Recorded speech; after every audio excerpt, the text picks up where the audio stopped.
Assalamualaikum warahmatullahi wabarakatuh. Selamat pagi semuanya. Waalaikumsalam warahmatullahi wabarakatuh. Selamat pagi juga, Bu. Bagaimana kabar kalian?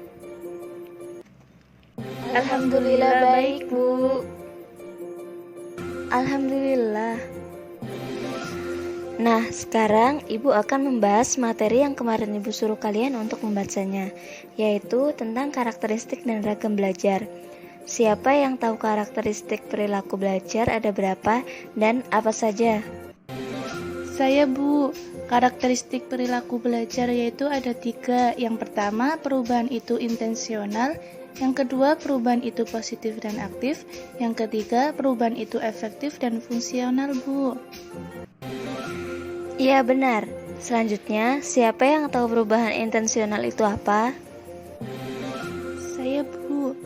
Perubahan intensional adalah proses belajar yang terjadi berkat pengalaman atau praktik yang dilakukan dengan sengaja dan disadari, Bu. Ya, benar sekali. Perubahan intensional itu terjadi karena adanya pengalaman. Kemudian, siapa yang tahu lagi apa perubahan positif dan aktif? Saya, Bu. Iya, Rina, silahkan. Itu, Bu, perubahan yang terjadi karena proses belajar bersifat positif dan aktif. Positif yang artinya baik, bermanfaat, dan sesuai harapan. Adapun perubahan yang tidak terjadi dengan sendirinya seperti karena proses kematangan. Gitu, Bu. Ya, benar sekali.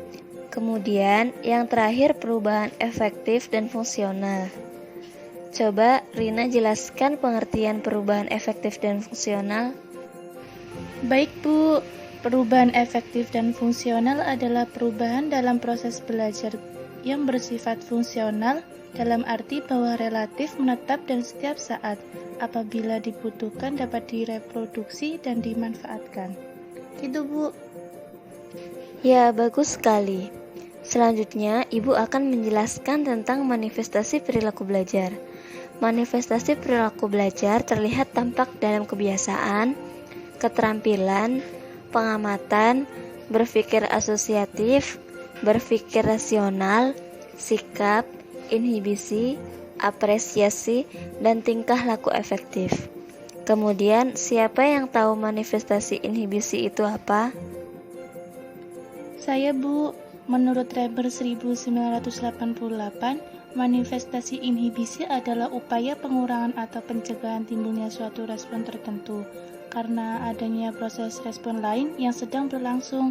Gitu, Bu. Ya, bagus sekali. Contoh dari manifestasi inhibisi sendiri yaitu seorang siswa yang telah sukses mempelajari bahaya alkohol akan menghindari membeli minuman keras. Sebagai gantinya, ia membeli minuman sehat. Sampai di sini adakah yang ditanyakan? Belum ada, Bu. Ibu lanjutkan ya. Selanjutnya, Ibu akan menjelaskan ragam belajar. Jenis-jenis ragam belajar meliputi abstrak, keterampilan, sosial, pemecahan masalah, rasional, kebiasaan, apresiasi, dan pengetahuan atau studi. Coba siapa yang tahu ragam belajar abstrak itu apa? Itu, Bu. Belajar abstrak merupakan belajar dengan menggunakan cara-cara berpikir abstrak. Gitu, Bu. Ya, benar sekali. Belajar abstrak tujuannya untuk memperoleh pemahaman dan pemecahan masalah-masalah yang tidak nyata. Nah, dapat disimpulkan pada intinya, karakteristik dan ragam belajar harus mempertimbangkan kebutuhan, aspirasi, pengalaman, dan minat yang berbeda antara siswa dan siswi maupun perbedaan sosial yang ada. Untuk mengantisipasi adanya marginalisasi ataupun perbedaan sosial. Sampai di sini ada yang ditanyakan? Tidak ada, Bu. Baiklah, jika tidak ada yang ditanyakan, Ibu tutup pembelajaran pada hari ini. Sekian dan terima kasih. Wassalamualaikum warahmatullahi wabarakatuh.